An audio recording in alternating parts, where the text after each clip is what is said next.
talking to all these people, like, it didn't matter if you came from healthcare, startups, or whatever, like, Mhm. we all solve so many very similar problems, but, like, when you're in it, you all think it's, like, this unique problem just to your client or your world, and then you see out there that, no, really, we're all fighting most of the same issues.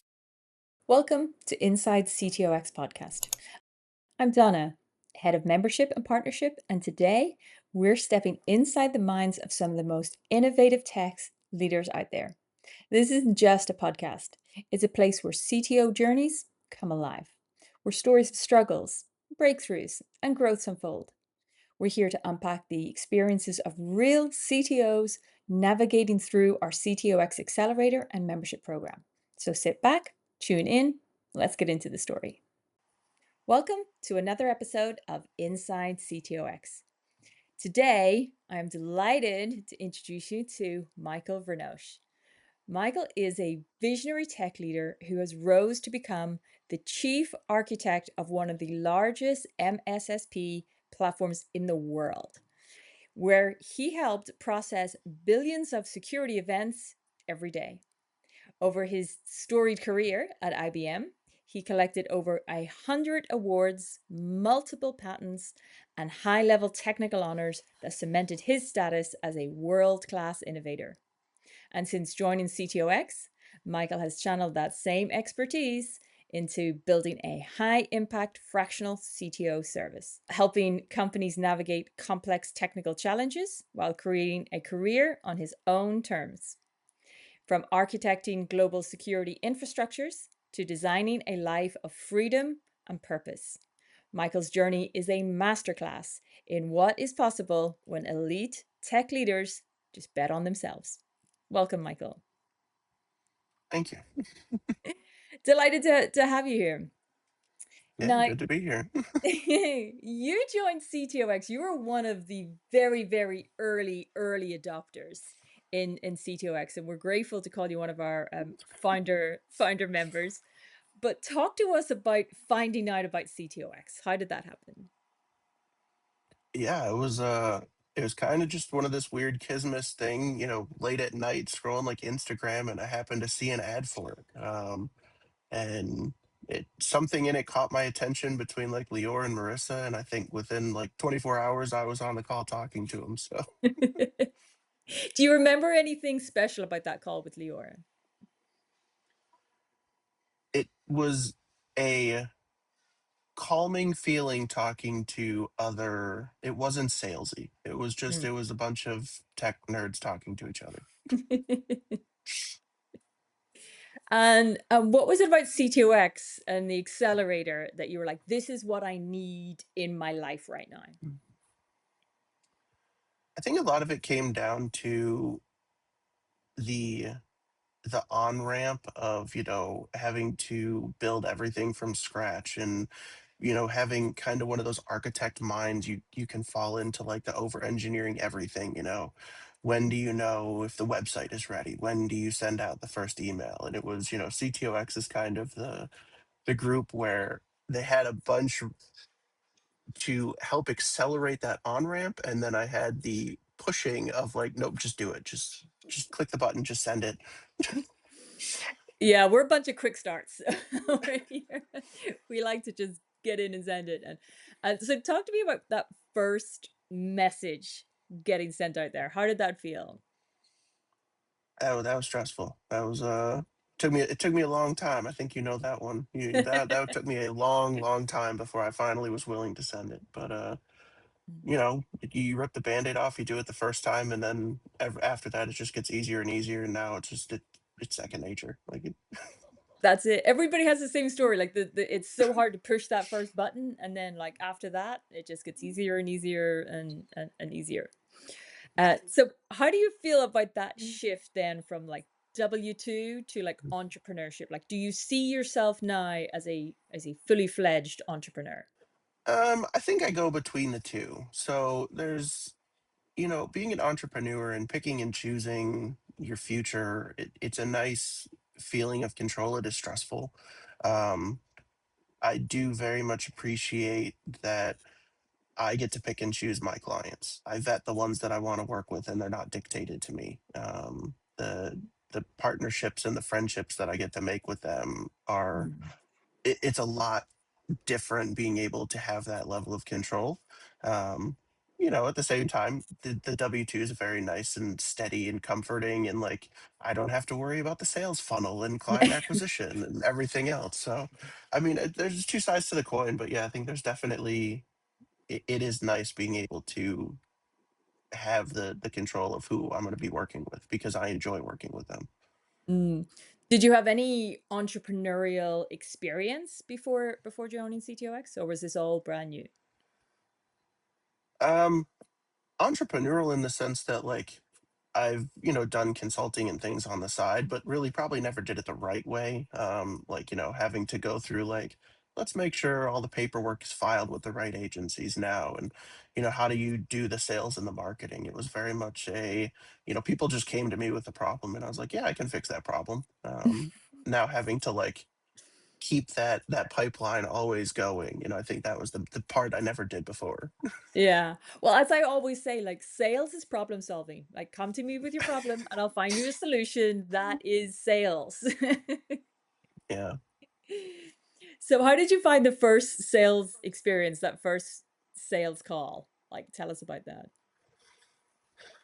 It was nerve-wracking to go into. I came in and this was one of the things that I talked to Marissa and Leor in at first meeting is, you know, selling myself has always been the most uncomfortable thing. Walking into a boardroom and talking to people was never a problem. Talking to clients once my foot was in the door was never a problem, but that first like having to like sell myself was just it's very uncomfortable. And so going into the first one was very uncomfortable of like, am I pitching the right thing? Like, does this pricing make sense? Are they really going to be interested in it? Like, what if the pitch was wrong? What if I missed something? So Mm. um, in the consulting world, I always had sellers that handled that. Now that I have to do it, it's very I have some appreciation for those people now. See, now you're seeing what they all went through trying to get you clients, right? So, what would you say was the most like surprising thing between like that move from that IBM, that huge structure into that kind of, entrepreneurship world? I think I switched out the uncertainties now. It was, day to day world in the corporate world in my position, there's one fire to the next, but it all kind of had the same grounding area. Now it's as I'm working with clients and working, especially now at the end of the year, the strategy, like I'm planning out what am I going to be doing 2 months from now, 3 months from now, 4 months from now. Mm. It's all different types of fires, but it's different knowing that like it's not just from a 24-hour rolling window what's going to be the next fire, but like we're going to have a fire 4 weeks from now. Yeah. There's never any short of fires, that's for sure. Not an entrepreneurial world. And you were one of the early members, so, like, tell us about, like, other members joining. There's been quite a wide range of members from all different backgrounds, different logos, big and small, on that. So tell us a little bit about any interaction with the other members. I mean, I think yeah, it's seeing such a wide range of people that have come into the program. um, I came from IBM, probably one of the longest, oldest companies, and there's members in here that come from, what used to be our competitors. So it's like Mhm. interesting to see that, the experience that they had on the other side of the fence, from the corporate side of the world. But just, talking to all these people, like it didn't matter if you came from healthcare startups or whatever, like Mhm. we all solve so many very similar problems, but like when you're in it, you all think it's like this unique problem just to your client or your world. And then you see out there that no, really, we're all fighting most of the same issues. That's right. Like everybody sort of feels, we hear this a lot that they feel like so like alone and it's only me, it's only my problem, it's only this. And then they come into this community and just everybody's in the same boat. Like different levels, but like definitely the same boat.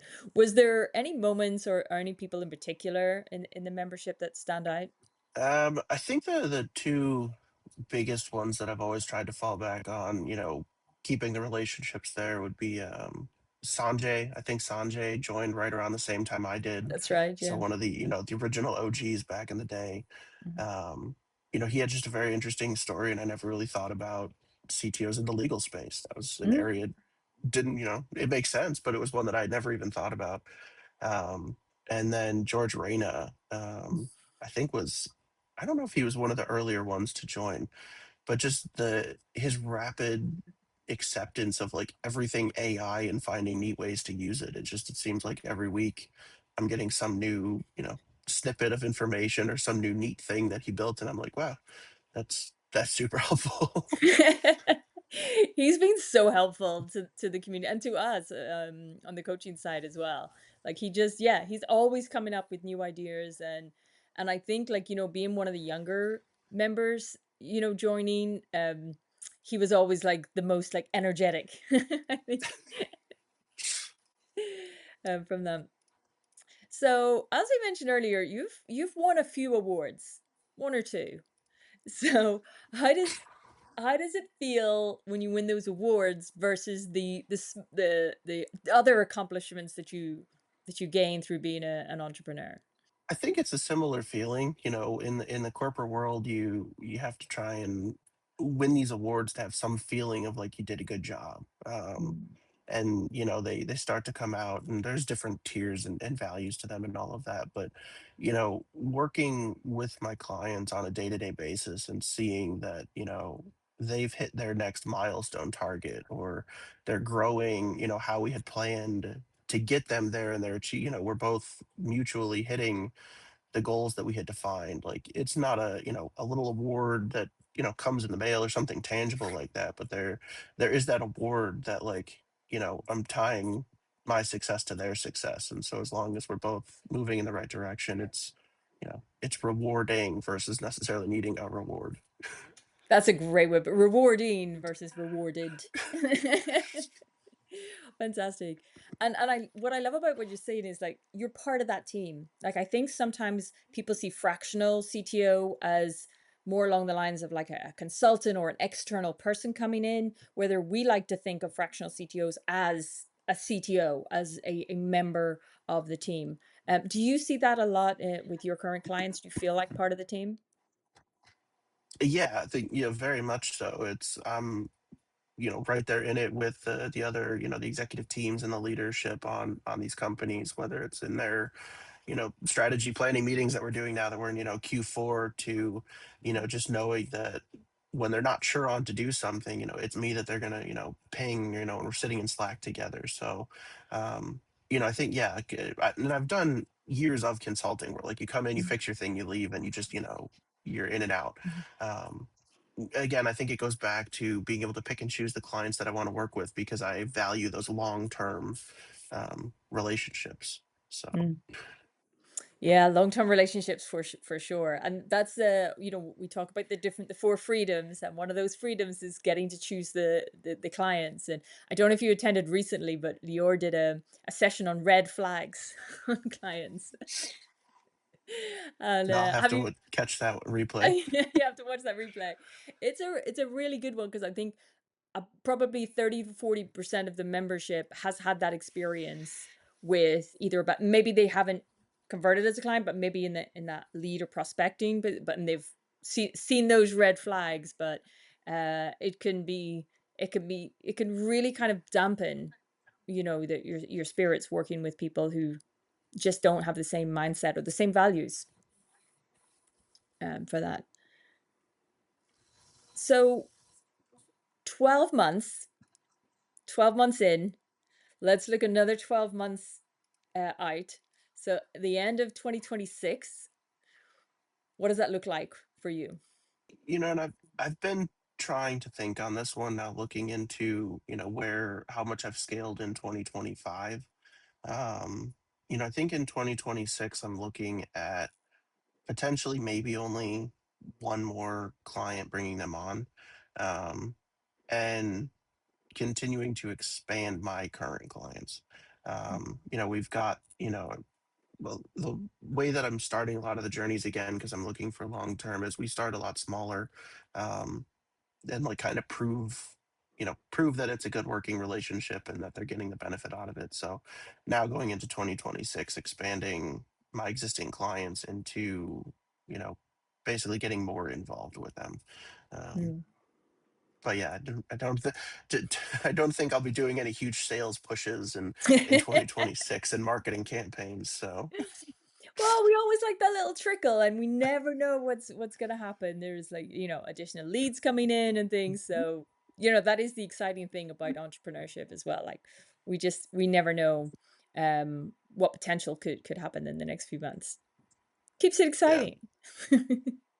yeah, it's I'm hoping to find that balance of actually like having more family time. So, Mm. you know, finding that balance between the clients and the business and just being around more. So Yeah, family is it's such an important part of CTOX, both in in our side and for the members. Now, what's been the major shift on a family or personal side from joining CTOX versus being that IBM W2? I think some of the shift came down to, especially in those early days and working on the business. I didn't think there were any less hours in the day when I was at IBM and working around the clock and on call 24/7. And I found in the entrepreneurial world there's even less hours for sleep. So I think that was the big shift in the change of just, it's not, that 9 to 5. Not that I think anyone in the tech world really has a 9 to 5. No. But it's 7 days a week. It's, the end of Friday is like the client. I don't, the client businesses are closed now. So now I have to work on the business. And so, then the weekends are, what are the next campaigns and strategies and outreach and making sure that all the reports are written and everything that you need there. So it's I think that was the big change. Is just it was even more time. But when you look at the big picture of it, it's the time that's going to pay off in the dividends. You have to do the pain True. up front to benefit in the end. Yeah, absolutely, absolutely. And kind of laying that we talk about laying that foundation. Once you have that foundation laid, you've built that personal brand. Then you get to kind of Lior status where clients are fighting each other just to get your attention. Like Yeah, that's where we want everybody to go. So if almost 2026, Michael, could go back and give a message to 2024, Michael, what would you say? stop spending so much time fighting Marissa and Leor on just doing it. Like, Yes, yes. What was it just that they just wore you down? What was the thing that finally just like clicked that you should have told yourself back in 2024? I don't know if it was the wearing it down, but it's just enough of I was in the same loop long enough. Like clearly I wasn't going to figure out how to break the loop. And Mm. from 15 minutes into the very first time I ever talked to Leor, he was like, "Oh yeah, do this." And I was like, "Oh." It just, happened to take me 5 months to finally be like, "Yeah, he was probably right after 15 minutes."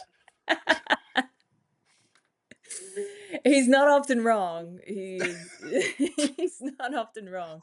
And sometimes it's the truth can be a bit direct and but honesty is the only place that's going to get you to success for sure. Yeah. For sure. Well, thank you, Michael, so much. We really appreciate you sharing your journey with us. But now we have our final segment. Michael doesn't know anything about this. This is going to be a little bit of a surprise, but we're going to do something a little special. I'm going to ask ChatGPT live right here for a thought-provoking, timely question, completely generated on the spot, and you have to answer it. Are you game? Made it this far, why not?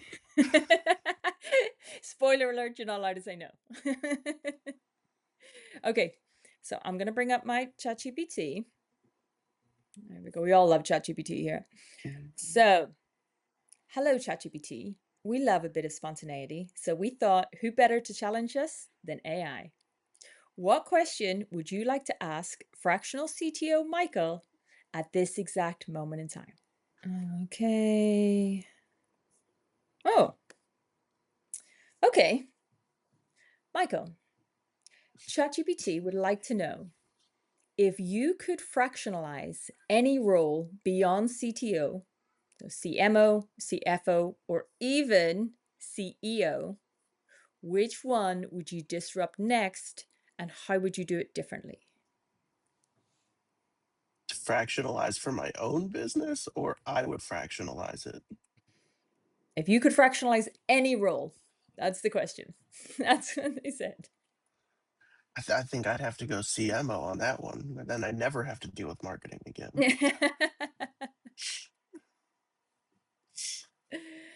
And so how did you think it would change to have a fractional CMO rather than a regular kind of CMO in the company or any other role for that matter? I think the CMO is one of those that can be positioned well for fractionalizing because a lot of it, while it's the thinking on how to do it, just like in the conversations that you and I have had, like once the campaign goes out and start, like you're not there's really nothing next to do. You're just starting about the Mm, next one. And so I think that's one of those roles where you have all that kind of time where you're going to figure out the planning and like how's it going to be structured, but like once it's done, it's now in place mm, until kind of we can get the telemetry coming out of the end, like was it successful, was it not, what was the conversions.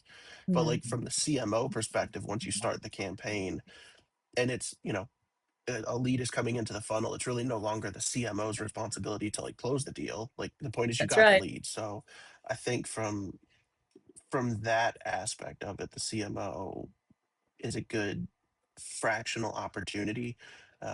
Trying to do all of the marketing for myself, which I really hate and despise, and even with my clients that like they don't like marketing either. It's very much a like this is an opportunity again where you've seen from the CTO perspective, like fractional can really pay dividends here because now you don't have to stress over that part of it. Like you can Yeah. not stress over the marketing aspect of it. Bring in a fractional CMO. So Yeah, and how do you think like because I do see this in the future where there's going to be other fractional roles. Like how do you see them working with each other? Like do you think that's going to have a negative impact or are people going to understand the role better? I don't think it's going to have a negative impact. And I think from the fractional perspective, looking into the future, especially, in this day and age when it comes to AI and how fast companies are trying to move, but how fast entrepreneurs are trying to move, Mm, you know, it having that fractional option helps the, up and coming CEO that has a great idea and knows the idea, but they don't know all the other aspects of the business. And so mm, rather than like you can try to learn all of the other aspects of the business and try to be the CFO of your company and hope you didn't file anything wrong or, your in-house counsel and hope that, you filed the patent correctly. But I think mhm, that's where a lot of the fractional benefits come in as you're scaling quickly, and you don't know what you don't know, that you can mm, kind of like pick and choose them and you don't have to go through a whole like vetting and trying to do W2 and tons of hiring and all of that. So mm, I don't see it as being a negative in the future. I think it starts to become like the pieces that you put into the puzzle of the company that you're building. mm. Pieces of the puzzle. I like that. I like that. And then if everybody takes that, that fractional role as a team role and not like an external role, I think it benefits everybody. That would be Yeah, great. Well, Michael, thank you again so much. We've really enjoyed spending this day with you and learning more about your journey, and we really, really appreciate all the insights that you've shared with us today. So join us next time on Inside yeah. Thanks for CTOX. having me. The stories, experiences, and advice you hear today are incredibly valuable, not just for CTOs, but for the broader tech community and leaders. To our listeners, thanks for tuning in to Inside CTOX. Don't forget to follow us on social media, tag us, and share your favorite insights from the episode. We love hearing your feedback. Make sure to subscribe and check in again for our next episode, where we'll continue to explore the stories behind the tech leaders shaping the future. Until next time.